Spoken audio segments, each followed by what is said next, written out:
ছোট ছোট গুটি পায়ে হেঁটে আসছেন ডক্টর মোস্তফা কামাল। উনি বাংলাদেশের একজন নামকরা ডাক্তার ছিলেন।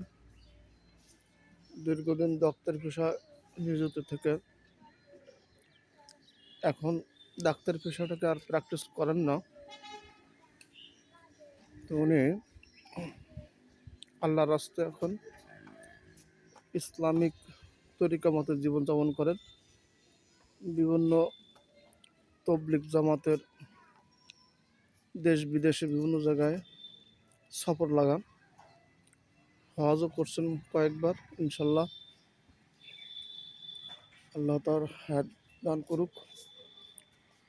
এই যে আমার মামা শ্বশুর এই যে কাছাকাছি চলে আসছে, আমরা তার বাড়িতে আসছি বেড়াতে। উনি ব্যক্তিগতভাবে আমাকে খুবই ভালোবাসেন। আমি তার ভাগ্নে জামাই। এই যে আমার মেয়ে ইসরাত ছাদের উপরে আনন্দ করছে। এই বাড়ির চারিপাশে পরিবেশটা খুব সুন্দর। বিরাট বড় একটা সবেদা গাছ, এখানে প্রচুর সবেদা হয়েছে, খাওয়ার লোক নাই। তুমি কি সবেদা ছিঁড়বে? ছেড়ো, বড় দেখে দেখে দুটো তিনটে নাও। এই বাড়িটা তার সম্পদ। ইনশাল্লাহ যত টাকা পয়সা যা আছে সব কিছু আল্লাহর রাস্তায় দান করেছেন। এই বাড়িটা অনেক বড় একটা এরিয়া। এই বাড়ির এই রাস্তার সাইড দিয়ে এটা দেখা যাচ্ছে যে সামনে যেটা মসজিদ, বাড়ির পরে একটা মসজিদ নির্মাণ করছেন আড়ংঘাটা বাজারের পাশে। এটা আড়ংঘাটা থানার পাশে এই যে দূরে এটা আমরা ওই যে দূর থেকে যে বিল্ডিংটা দেখছি বাগানের ফাঁক দিয়ে,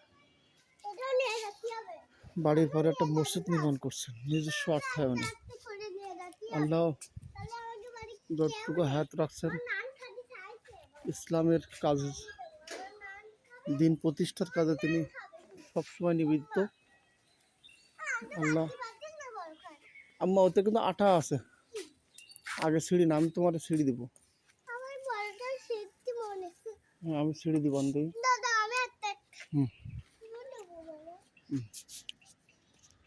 আমি তার ভাইস্তে জামাই মোহাম্মদ কবির হোসেন। আমি শাহপুরে থাকি, বড় পিএমজি হাই স্কুলে চাকরি করি শিক্ষকতা পেশায়।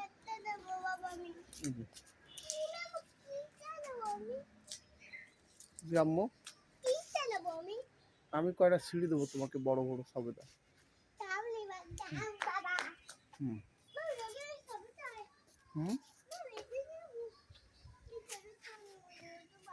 সবাইকে ধন্যবাদ জানাচ্ছি। আল্লাহ হাফেজ।